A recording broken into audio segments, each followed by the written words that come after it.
हरे Krishna everyone. आज के Bhagavad Gita audio session में आपका स्वागत है। आज हम भगवत गीता के दूसरे अध्याय का 18वां श्लोक पढ़ेंगे। तो सबसे पहले मंगलाचरण। ओम नमो भगवते वासुदेवाय। ओम नमो भगवते वासुदेवाय।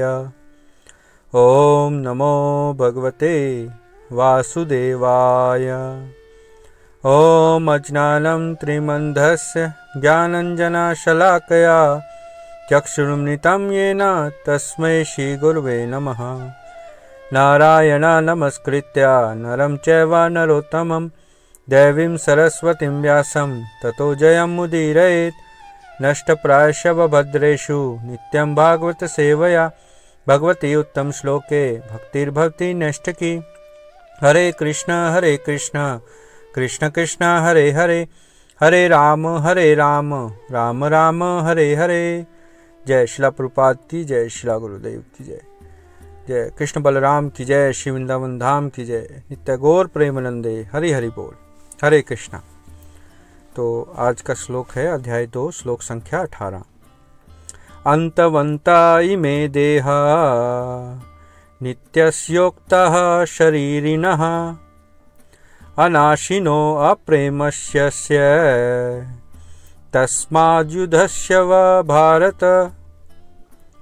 भावार्थ और तात्पर्य जगतगुरु शिला प्रभुपाद के द्वारा।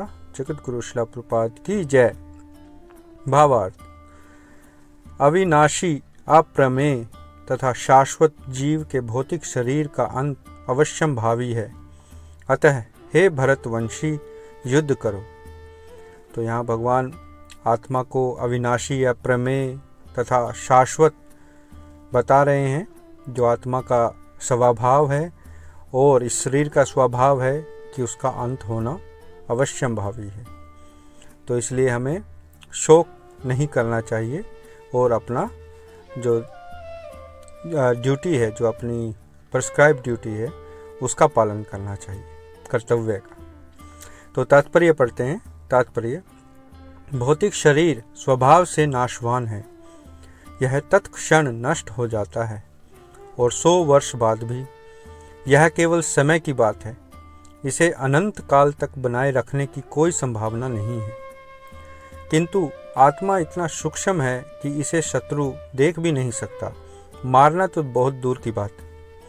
जैसा कि पिछले श्लोक में कहा गया है, यह इतना सूक्ष्म है कि कोई इसके मापने की बात सोच भी नहीं सकता।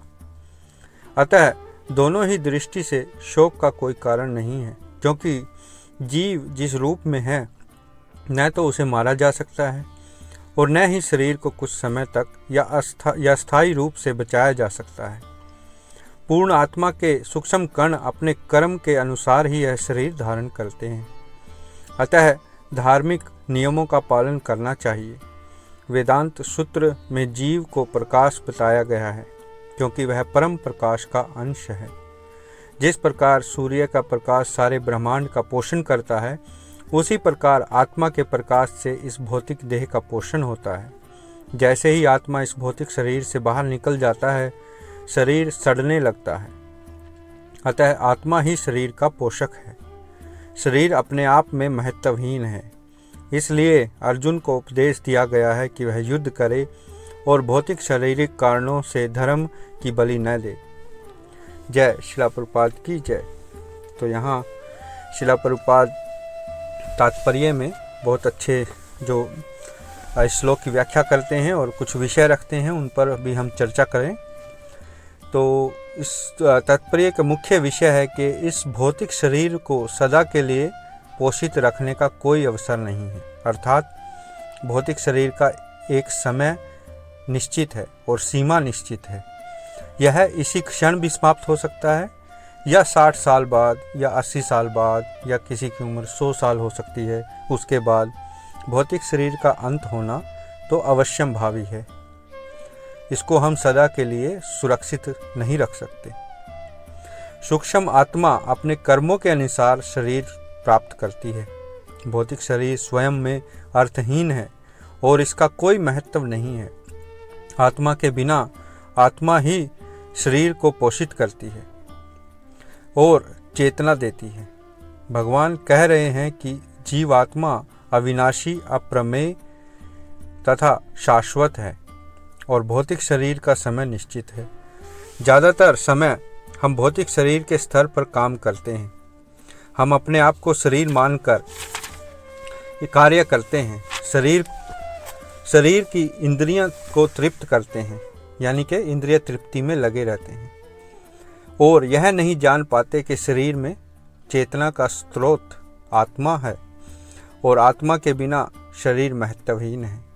परंतु जब हम भगवान की भक्ति मार्ग पर चलते हैं और भक्ति की साधना करते हैं तो वह क्रियाकलाप जीवात्मा के स्तर के होते हैं।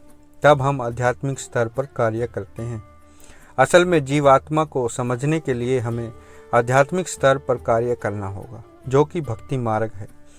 तब तक हम यह भौतिक और आध्यात्मिक का अंतर समझ नहीं पाएंगे। तो यहाँ इस श्लोक का मेन जो विषय यही है कि दो स्तर हैं, एक तो आध्यात्मिक स्तर और एक भौतिक स्तर। भौतिक स्तर है हमारे शरीर का स्तर। अगर हम अपने शरीर के स्तर पर ही कार्य करेंगे तो हम में और पशुओं में कोई अंतर नहीं है, क्योंकि पशु भी आहार, निद्रा, भय, मैथुन, ये 4 प्रकार के कार्यों में लगे रहते हैं। उनको आहार मतलब खाने की चिंता है, निद्रा सोने की, भय मतलब अपनी रक्षा करने की, और मैथुन मतलब सेक्स करने की, यानी बच्चे पैदा करने। और अगर इंसान भी यही 4 कार्यों में लगा रहे तो उसमें और पशु में कोई अंतर नहीं है। तो जो हमारा भौतिक स्तर है, आहार, निद्रा, भय, मैथुन, वो हम नहीं हैं, वो हमारे शरीर का स्तर है, वो शरीर की ज़रूरतें हैं। परंतु एक स्तर है आध्यात्मिक स्तर, जिस स्तर पर आत्मा आती है, और उस आध्यात्मिक स्तर के कार्य अलग हैं। आहार, निद्रा, भय, मैथुन नहीं है। उस आत्मा के स्तर के कार्य हैं भक्ति मार्ग, भगवान की भक्ति, भगवान की प्रेम में भक्ति से सेवा करना, और उस मार्ग पर चलते हुए इसको अपने आप का साक्षात्कार करना कि हम आत्मा हैं, शरीर नहीं। तो इस श्लोक में इतना ही। और ये जो हम श्लोक पढ़ रहे हैं, जो भगवान बता रहे हैं अभी, तो ये आध्यात्मिक ज्ञान की नींव है।